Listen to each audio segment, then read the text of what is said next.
Hello! Bienvenue au deuxième laboratoire de cette session.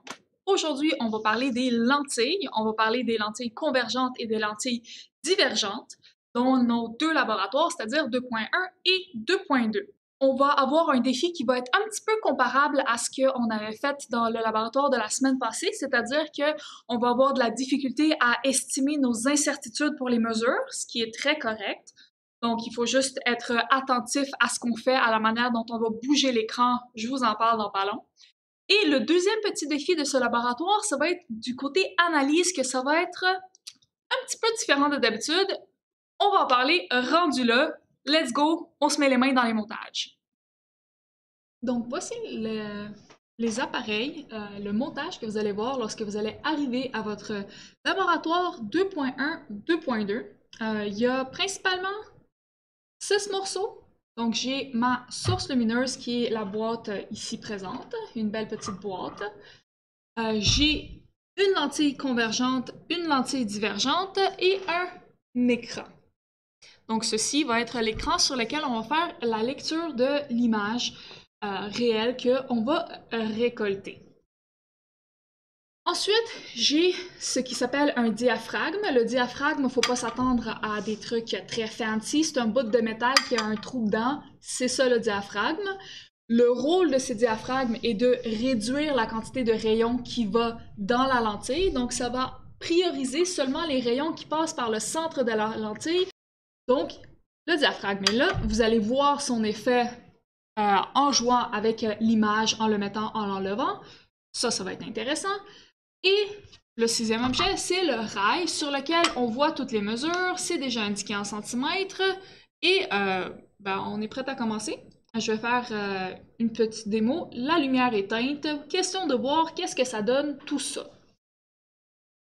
Avant ça, petite note. Dans le 2.1, si vous avez bien lu, on n'a pas de lentille divergente, donc on l'enlève carrément du montage. Et les mesures se font avec une seule et même lentille. Alors que dans le laboratoire 2.2, on va avoir besoin des deux lentilles pour pouvoir faire le montage. Donc, on regarde, ça ressemble à quoi?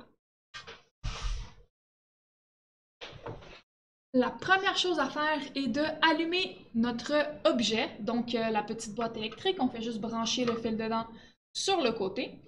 Une fois que l'objet est allumé, ce qu'on voit, c'est on voit de la lumière qui sort d'un objet. Donc, on voit de la lumière émise de cet endroit-là. Si vous regardez bien de plus proche, on va s'approcher.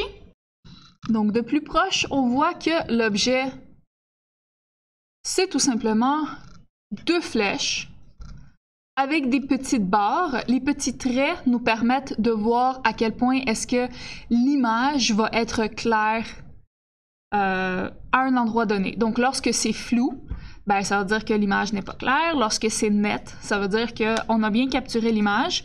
Vous allez voir qu'avec la caméra, là, c'est bien brillant, donc on le voit moins bien, alors qu'en personne, c'est beaucoup plus net comme image. Donc, ça, c'est mon objet. La lumière passe à travers une première lentille, ensuite à travers une deuxième lentille, et ce que je capture comme image, donc position de l'image, donc ce que je mesure comme Q, à la fin, ça va être la distance entre ma lentille et là où, sur mon écran, je vais avoir quelque chose de très net.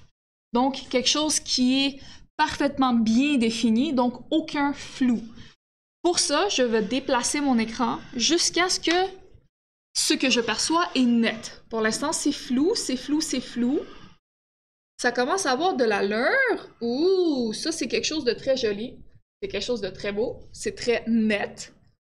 Je le déplace, mais c'est encore net. Je le déplace, c'est encore net. Puis là, ça redevient flou. Il y a donc un intervalle sur lequel l'image est nette.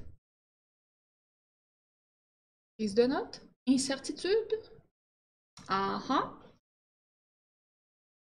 Petite visualisation. Qu'est-ce qui arrive si on change? Si on lève ou on baisse le diaphragme? Sur la caméra, vous ne le voyez pas, mais en personne, vous allez le voir. Ceci résume ce que j'avais à dire pour le montage. C'est tout.